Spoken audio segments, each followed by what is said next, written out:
Bonjour à vous, bienvenue dans cette nouvelle vidéo. Aujourd'hui un nouvel épisode sur mon chantier.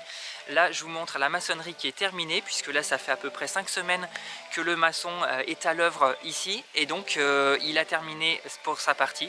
Donc c'est ce qu'on voit derrière moi. Ça va constituer le socle de la maison, le socle de la partie habitable. Dessous on a le garage, donc on accède par le bas du terrain.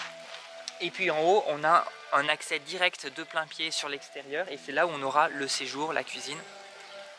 Donc voilà, la maçonnerie est faite, on est bien content de ce qu'a fait le maçon.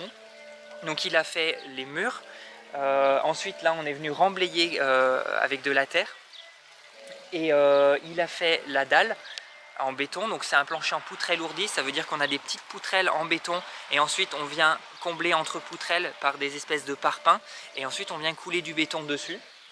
Et le long des murs, avant de remblayer avec de la terre, on a fait ce qu'on appelle une étanchéité pour bien protéger le sous-sol de l'humidité.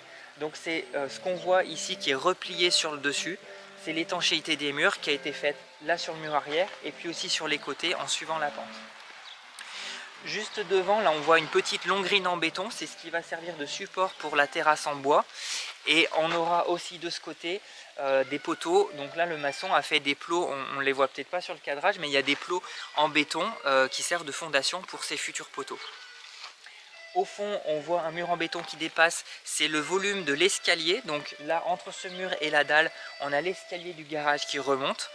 On a vraiment voulu dissocier les volumes, donc c'est pour ça que l'escalier est complètement en dehors du volume habitable et du volume chauffé. Pour des raisons de thermique mais aussi pour des raisons de qualité de l'air. Et donc ensuite c'est devant qu'on va avoir toute la partie habitable et chauffée, bien isolée thermiquement, etc.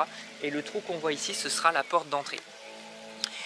Donc là maintenant on attend le charpentier, il est en train d'assembler ses murs en atelier, de mettre ses fenêtres, et donc après quand il viendra sur le chantier ça ira assez vite et je pourrai aussi vous montrer tout ça en vidéo. Ça sera une partie assez intéressante je pense.